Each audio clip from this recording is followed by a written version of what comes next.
Okay. Bigyan mo na sa kanila bago ka na.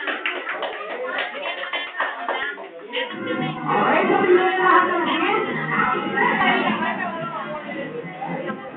Jake, bibigyan ko nila.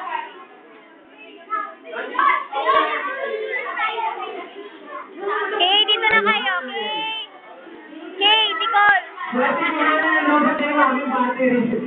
Palapit kami ng palapit dito tayo. Kulay na, bumigit kami.